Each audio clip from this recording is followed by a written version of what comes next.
ഇന്നത്തെ വീഡിയോയിൽ നമ്മൾ നോക്കാൻ പോകുന്നത് വഴുതിന ഫ്രൈ ആണ്. മീൻ ഫ്രൈ പോലെ തന്നെ ഉണ്ടാവും. മീൻ ഫ്രൈൻ്റെ അതേ ടേസ്റ്റ് തന്നെ ആയിരിക്കും. അപ്പോൾ അതെങ്ങനെ ഉണ്ടാക്കണം നമുക്കൊന്ന് നോക്കാം. വഴുതിന വട്ടത്തിൽ മുറിച്ചെടുക്കുക കേട്ടോ. അധികം നൈസാവാതെ എന്നാൽ അധികം കനമില്ലാതെ തന്നെ മുറിച്ചെടുക്കുക. ഈ ഒരു രീതിയിലായിരിക്കണം നമ്മൾ മുറിച്ചെടുക്കേണ്ടത്.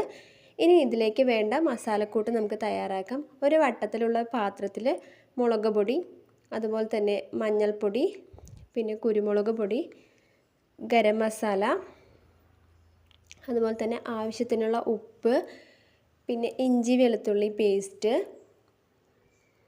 കോൺഫ്ലോർ ഇല്ലെങ്കിൽ അരിപ്പൊടിയാണെങ്കിലും മതി. ഇനി ഇതെല്ലാം കൂടെ മിക്സ് ചെയ്യാൻ ആവശ്യമുള്ള വെള്ളവും കൂടെ കുറച്ച് ഒഴിച്ചെടുത്തിട്ട് നമുക്ക് മിക്സ് ചെയ്യാം കേട്ടോ. നമ്മൾ മിക്സ് ചെയ്ത് വരുന്ന സമയത്ത് ഈ ഒരു രീതിയിലായിരിക്കും ഉണ്ടാവുക. ഇനി ഇതിലേക്ക് വഴുതിന മുറിച്ച് വെച്ചതെല്ലാം തന്നെ ഇട്ട് കൊടുക്കുക. വഴുതിന ഇട്ട് എല്ലാം കൂടെ നന്നായിട്ട് മിക്സ് ചെയ്തതിന് ശേഷം നമ്മളൊരു 10 മിനിറ്റ് ഒന്ന് മാറ്റി വെക്കണം കേട്ടോ. ഈ മസാലക്കൂട്ടുകളെല്ലാം തന്നെ വഴുതിനയിൽ പിടിക്കുന്നതിന് വേണ്ടിയിട്ടാണ് ഇങ്ങനെ 10 മിനിറ്റ് മാറ്റി വയ്ക്കുന്നത്.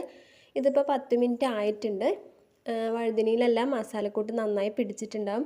ഇനി ഒരു പാൻ ചൂടാകുന്ന സമയത്ത് അതിലേക്ക് എണ്ണ ഒഴിച്ച് കൊടുത്ത് ഈ വഴുതിനകളെല്ലാം തന്നെ ഇട്ട് കൊടുക്കുക. തിരിച്ചും മറിച്ചും ഇട്ട് നന്നായിട്ട് ഫ്രൈ ചെയ്തെടുക്കുക. ശരിക്കും അതിൻ്റെ മണം വരുമ്പോൾ തന്നെ നമുക്ക് മനസ്സിലാവും അത് മീൻ ഫ്രൈ പോലെ തന്നെ ഉണ്ടാവും. അപ്പോൾ വളരെ ടേസ്റ്റി ആയിട്ടുള്ളതാണ്.